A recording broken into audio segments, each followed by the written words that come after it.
Hey folks, AJ the CEO here, and in this video we're going to be walking through an overview of ProPresenter 7 and some of the basics on how to use it in the setup that we have here at Signs and Wonders Ministries. So let's go.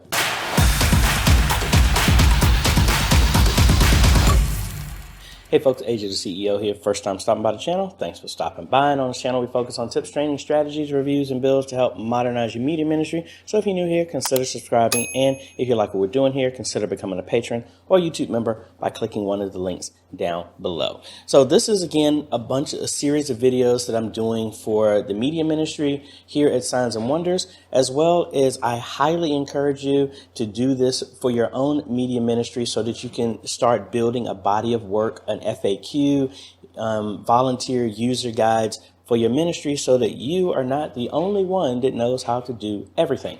So let's go ahead and cut over to the computer at Signs and Wonders and let's walk through ProPresenter. All right, I am remoted in using Chrome Remote Desktop for those who ask. First thing to get started, the ProPresenter icon is on the desktop as well as on the taskbar, and it is on the Stream Deck, but we'll talk about that later in another video. So let's go ahead and just launch this. And we are on the latest version as of 5/21/2022. It is version 7.9.1. So if you are watching this video at a later time, it might be on a different version. All right, so this is the main application. And let's just go over some of the little bits and pieces. And let's actually make this bigger so that y'all can see this easier. All right, so over here in the top left, we have our library. We also have our playlists.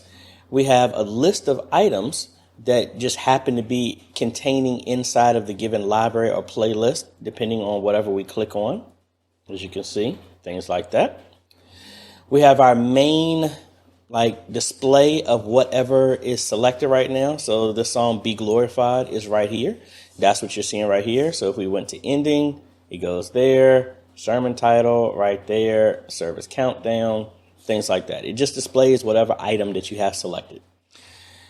Now, at the bottom, you have kind of like another library repository for media.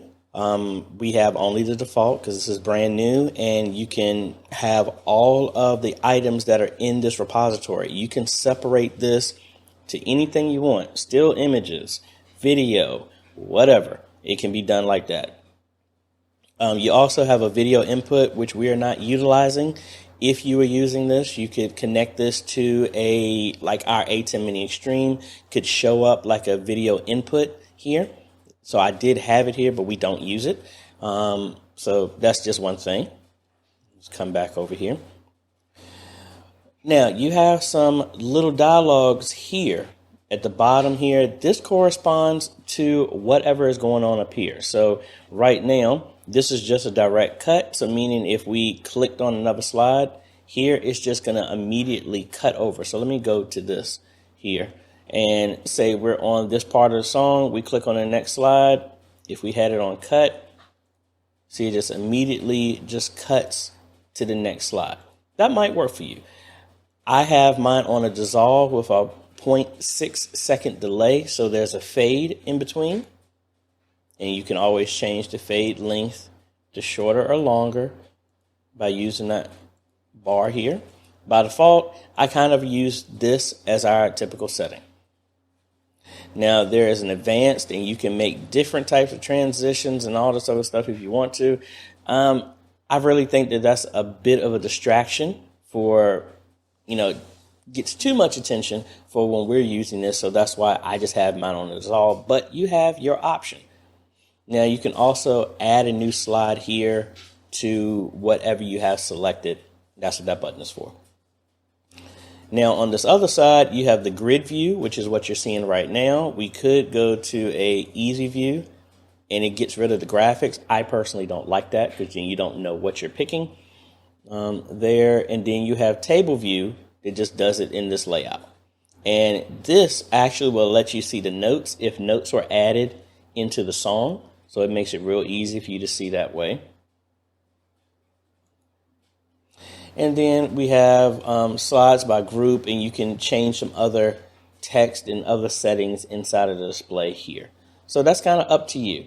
I've been used to using it in grid view right here, but I could see myself using the table view more, especially if the praise team or whoever is handling and creating slides and you need notes for other people who say you made slides for a song for your choir, your praise team, and you have notes in here to say, instead of doing like here, be glorified and listing it 4 times, you can just say repeat 4 times and they'll know not to change the slide until after it's been done 4 times. That's up to you. And this other scroll bar here just changes the size of the elements inside of this window. So if we want to make this bigger, make it easier on the eyes to see, you can do that. All right. You have similar buttons down here for our transitions. These are our backgrounds that I have right now. Same thing, cut, dissolve, advanced. You can add a new media here if you wanted to. How long it takes to dissolve or do whatever transition is here. You have a filter that you could type in some stuff and filter it that way. And you have the grid and table view here as well too. This is busy. I wouldn't do it there. And then you also have a size type of strip here control that you can change the size of this if you wanted to. All right. Now let's go all the way over here to the right. We have our preview display with our buttons to clear all. We also have clear audio if you're playing music in there, clear the messages, clear props, clear announcements, clear slides, clear media, and then clear video. So you can click this button will clear everything. Or if, say, I picked this background and then I clicked on my song and I just don't want the background, I can just clear the background and the slide stays up. Or I can just say I want to clear the slide and the background stays up. Or I could do both by clicking the bar. And we'll get into more details about some other stuff. You also have a clear to logo button. I really don't use that much, but I've set ProPresenter to have the church's logo here. So if I did that, we would have the logo take up the screen or be outputted from ProPresenter. Now you have a progress bar. So like if I was bringing this up, this is the progress bar of the video or the media that's being played. If it's looped, you can skip, do whatever, and some other stuff. If you had music, there would be a control for it as well too. If you had announcements, a control for that as well. All right.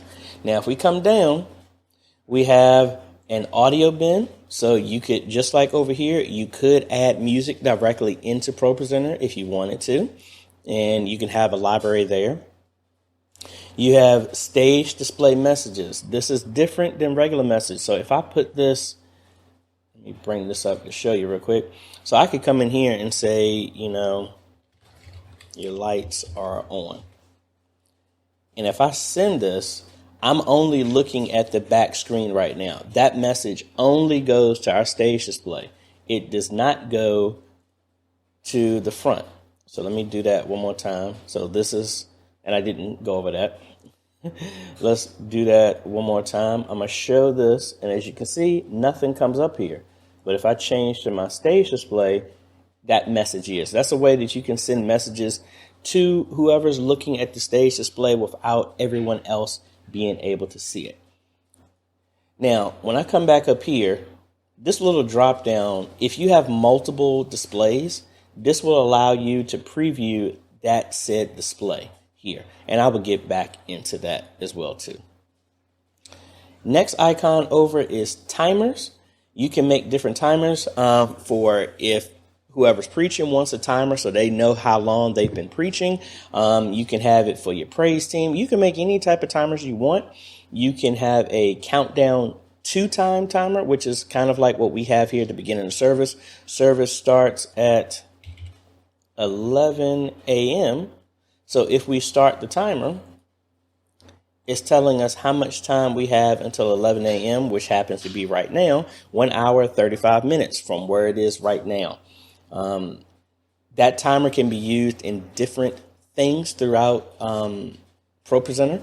And we'll talk about that as well too. So you can make as many timers as you want. You don't want to kind of get overboard, but you can. All right. So actually, let me keep that started. Now we have another message box. This will actually send a message to our main screen. So if I happen to do your lights are on, I can pick a template on how I want it to be displayed. I'm just going to have it be default. And if I show it, you see it shows right there. So we definitely would want to have a template so it makes it bigger and you can see everything. So let's make something. Let's just do it in this title format. So if we show it again, we put our text, it's going to be filtered through our template, and then it's going to be displayed. So now, see, it shows like that. All right. And you can set how much is going to be turned off. Right now it's manual, so it's going to stay up until somebody hides it, or you can put a certain amount of time. Stays up 20 seconds, 15 seconds, whatever. All right. Now, allow web notifications. I'm going to leave that alone for right now, but we'll come back to that. Now, we also have props. We don't use those at here at Signs and Wonders, but that's where that section is. And we also have macros. We don't have any of those set up, but this is just a way that you can automate something, and then it will be a button and you can press and it would just go through everything, and they will be listed here if you made them. All right. So now let's go through up to let's go to the top bar. You have your search, you got your text, you can adjust the text size, you have your theme, which is overall for any of your presentations.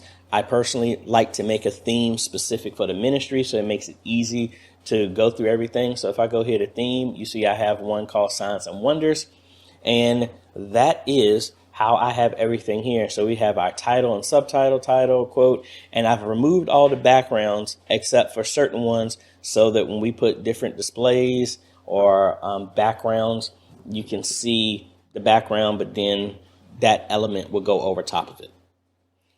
All right. You also have show. That is what mode we are in right now.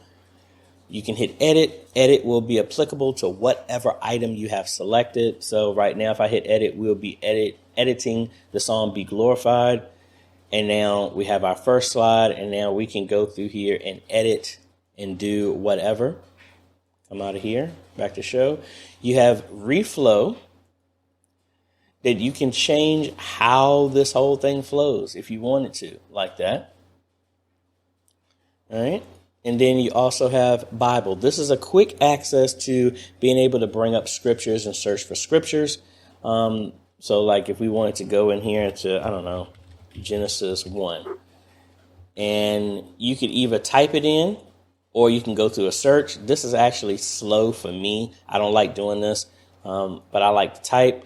You can do the entire chapter or specific verses, 10 through 12, and it would hit enter and it would just bring that up. And you can change the translation of the Bible. These have to be purchased.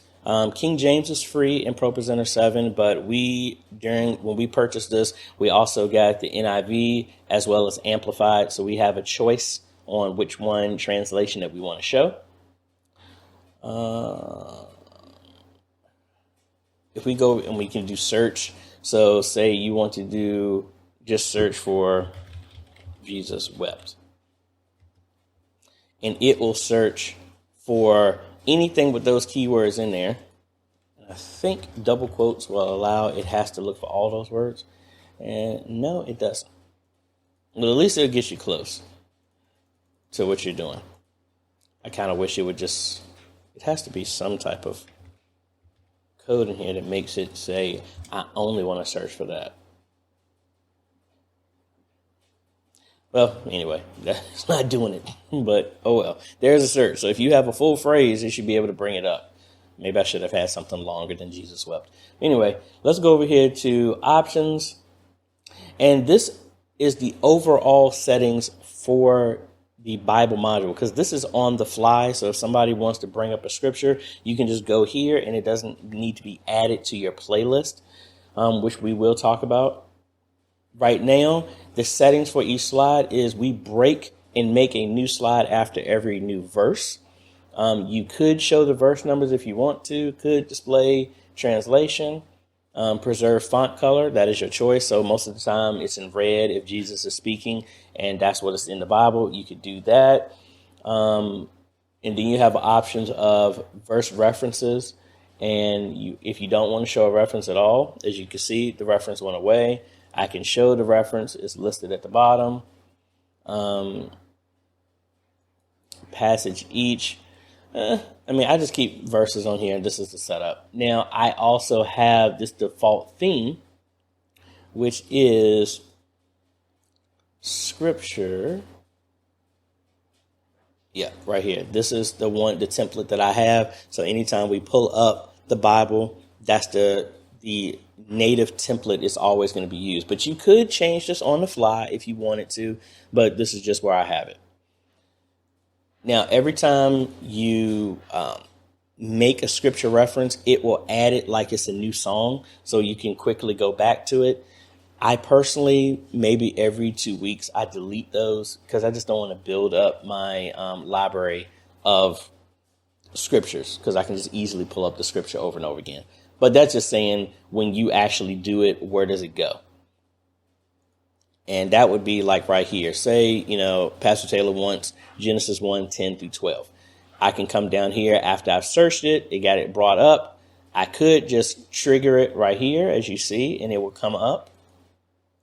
Or say I'm setting this in the future for a service like I'm going to be doing for service tomorrow. I can come down here to save as, and I can save it as a presentation, copy it to a presentation, or mainly save it to a playlist, and it will just go there. So if I went and clicked this now, well, first you can see it added this to my default library.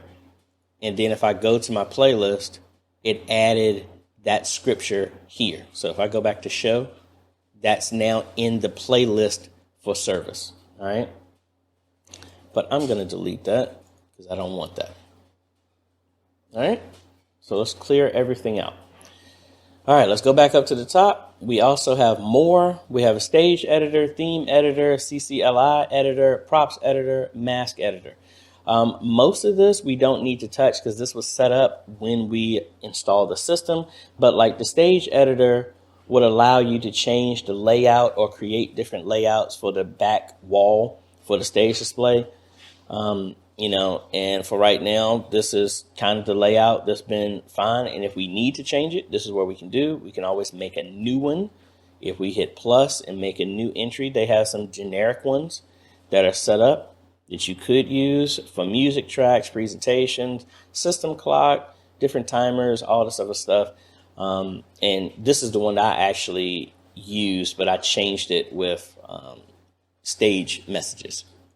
So you can always make them yourself. You can come in here and add whatever here if you wanted to as well too. All right. If we go over here, we got the store button, so we can go launch the web store to where we can buy anything else that we want to add here. They do provide backgrounds, but you have to pay for them. Some of these are free, like this countdown timer is free. And just some other things that you can search that the folks at Renewed Vision have made that you can use. Now, media, you can use this to show and hide the media button. Bin here at the bottom, I leave this on.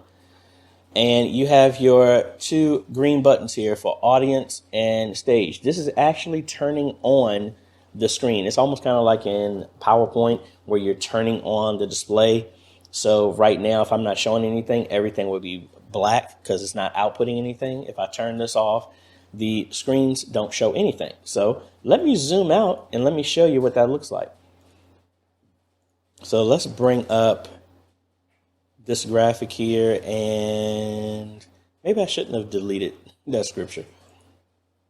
All right, I'll bring the scripture up here. And let's pick a different background. Now, if I zoom out, because I am logged in here so I can see all my displays, This is how everything is showing right now. All right. So this at the top is our back screen. Because of Chrome remote desktop, I can see all the monitors. So this is the back display. Then this is what everyone would see if we were going through scriptures. This is the output that shows for our the digital wall.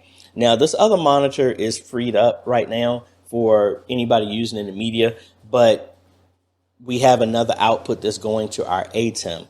And do I have that so that we can see that? Oh, no, the ATEM is not on there. So this one, our ATEM output, because that's what goes to our live stream, it outputs everything that we display as a lower third.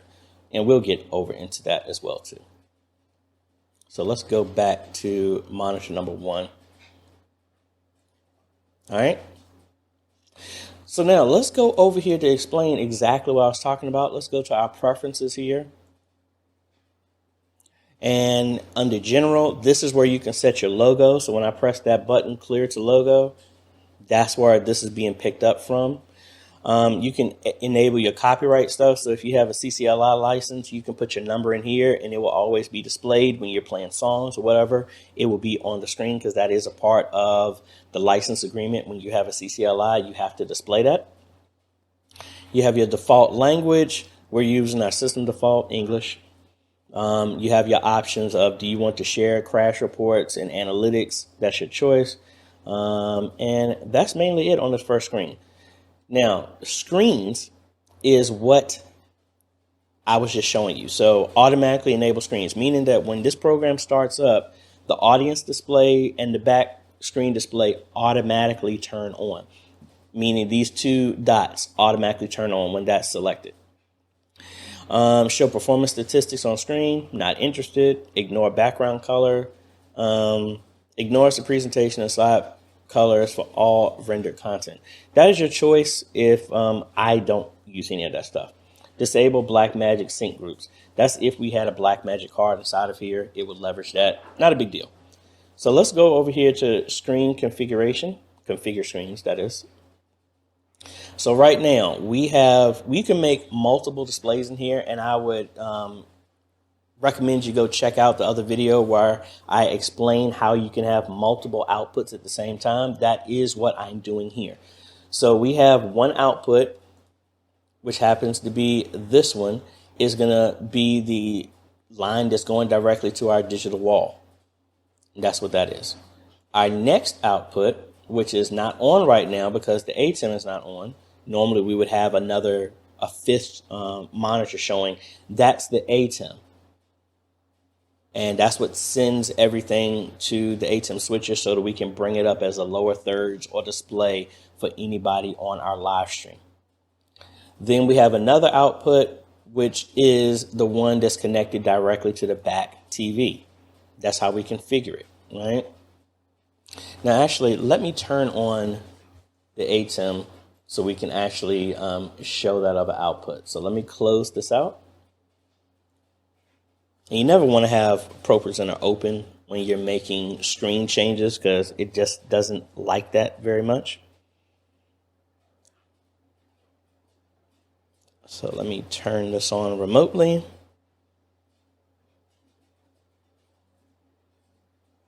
All right. We'll know it's on because it just did the screen because it picked up my other monitor. And it looks like it outputted my ATEM software on the other monitor. So now you see we have 5 monitors now. So let's go ahead and open up ProPresenter again. And I'm going to bring up a background and a scripture and now show you how all those screens look. All right, so let's pick this. Let's do Bible. And you can't tell with that background. I'll do that. All right, so now everything is on by default because of those settings. Let's go ahead and look at all our monitors at the same time. And boom, there you go. So we have our back screen right here in the upper left. We got obviously the two screens down here are the actual screens in front of the user who's running ProPresenter in the media booth. This other one up here is the formatted into a lower third that goes to the ATEM. And then we also have the digital wall that's always going to display in full screen. Let's go back to our monitor number 1 here. And let's go back to our screens one more time.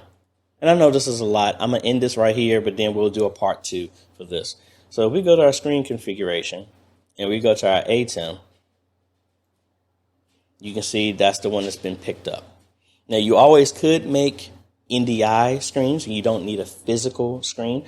Our graphics card that's in the system supports 5 independent outputs. That's how we're able to do this. All right. And that's it. Now, the last thing I will do is go over our looks. If we go up here to edit looks.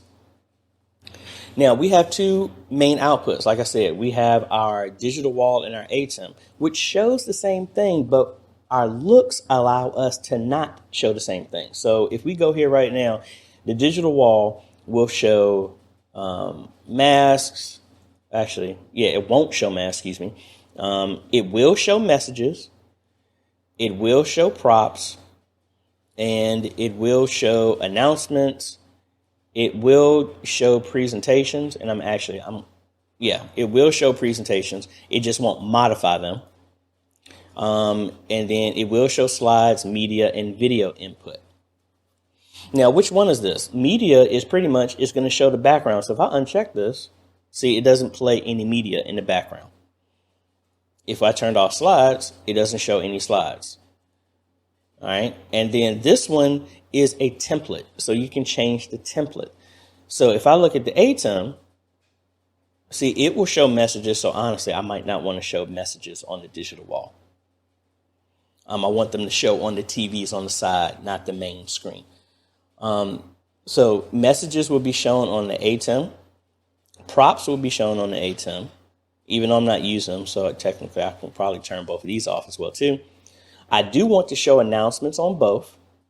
When you have certain content, you can differentiate how something is an announcement or a presentation, and we'll do that in a follow-up video. Now, for our presentation, if I change this to our ATEM, you can see everything else is in the full screen, but why is it in the lower third? That is what this presentation change is.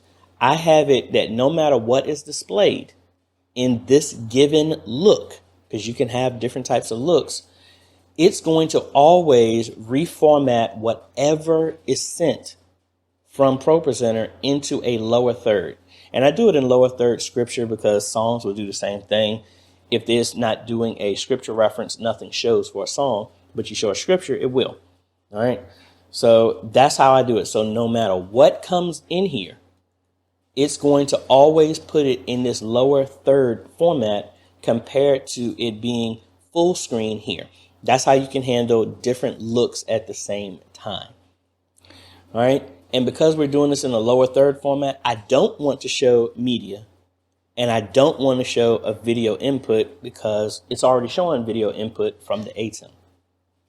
Now, like I said, you can have multiple versions of this. So this is, and I actually was changing on the wrong one. So during the service, I want to do this layout the same way we just did it. But in pre-service, before we get started, I want to show my countdown timer that's being played through ProPresenter, but I want it full in-house as well as on the live stream. So that's why in pre-service, I don't change the formatting. So if I did this right now, we're in pre-service, and you can change that setting right here. I'm going to change this to pre-service. So right now, the digital wall is in full screen. And if I go to the ATEM, it's the exact same thing. But if I change it to service, it follows the rules of changing this into a lower third. So that's just a part of a step, and we'll talk about that later. But I think that was a lot. So I think that's all I'm going to go over today. Let me know down below if there's anything in particular that you want me to go over. Again, we're going to be building on this. So this was a main overview, not a unique specific, let's do this, this, and this, and stuff like that. The next video we're going to be doing is showing how to make a playlist for a given service just to make your workload a lot easier. But let me know down below what other stuff you would like me to cover in ProPresenter 7, because we make these videos for y'all to make it easier for your media ministry. So if you like this type of content, appreciate a like, consider subscribing, hit that bell. That way you get notified when we come out with other videos to help modernize your media ministry. Thanks for watching, folks. This is AJ, and we will catch you on the next video. Later.